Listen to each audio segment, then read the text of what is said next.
ও আল্লাহ আমি কি করবো, একটা বার মাফ করেন ভাই।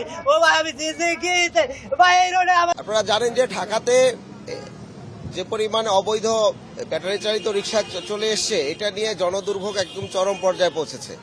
বিশেষ করে প্রত্যেকটি ঢাকার নাগরিক, প্রত্যেকটি অঞ্চলে স্পেশালি নারীরা এবং শিশুরা কিন্তু সবচেয়ে বেশি বিড়ম্বনার শিকার হচ্ছেন, কারণ প্রচুর অ্যাক্সিডেন্ট হয়।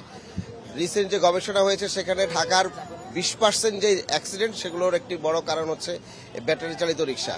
কারণ এই রিক্সাগুলো হচ্ছে ওয়েল্ডিং মেশিনে বানানো হয়, ওয়েল্ডিং এর যে ওয়ার্কশপগুলো আছে সেখানে বানানো হয়। কোনো ধরনের ডিজাইন নাই, কোনো ধরনের নীতিমালা নাই, এবং একটা ভারী বাহন হাত দিয়ে এটাকে ব্রেক করা হয়, যে কারণে এটা আসলে কোনো কন্ট্রোল নাই। তো সুতরাং যানবাহন এবং গণপরিবহন যে বিষয়টা, সেটা হচ্ছে যে জনগণের একদিকে হচ্ছে সুরক্ষা দিবে, এটা হচ্ছে গণপরিবহনের প্রধান শর্ত। দ্বিতীয় শর্ত হচ্ছে যে সেটা দিয়ে মানুষের পরিবহনগুলো ঠিক মতো করতে পারবে। এই রিক্সাগুলোর মধ্যে কোনোটাই নাই যে গণপরিবহনের যে মিনিমাম যে স্ট্যান্ডার্ড, যে মানুষকে নিরাপদে পৌঁছে দেওয়া, যারা বসছেন ড্রাইভ করছেন তার জন্য এটা নিরাপদ নয়, কারণ এটা স্পিড এবং এটার সকল কারিকুলাম কোনো মেকানিক্যাল স্ট্যান্ডার্ড অনুযায়ী তৈরি হয়নি। আর দ্বিতীয় হচ্ছে যে রাস্তা দিয়ে যাচ্ছেন লোকজনের উপরে তারা আসলে পড়ে যাচ্ছেন, কারণ কোনো কন্ট্রোল করতে পারা যাচ্ছে না।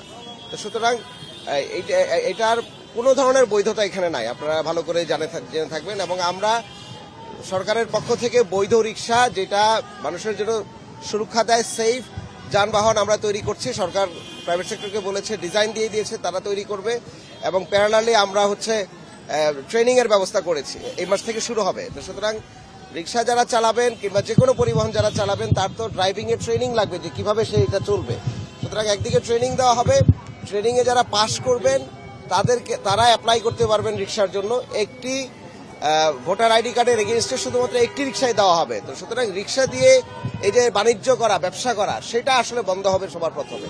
আর দ্বিতীয় হচ্ছে যে সড়কের মধ্যে শৃঙ্খলা আনার জন্য ট্রেনিংটা খুব গুরুত্বপূর্ণ।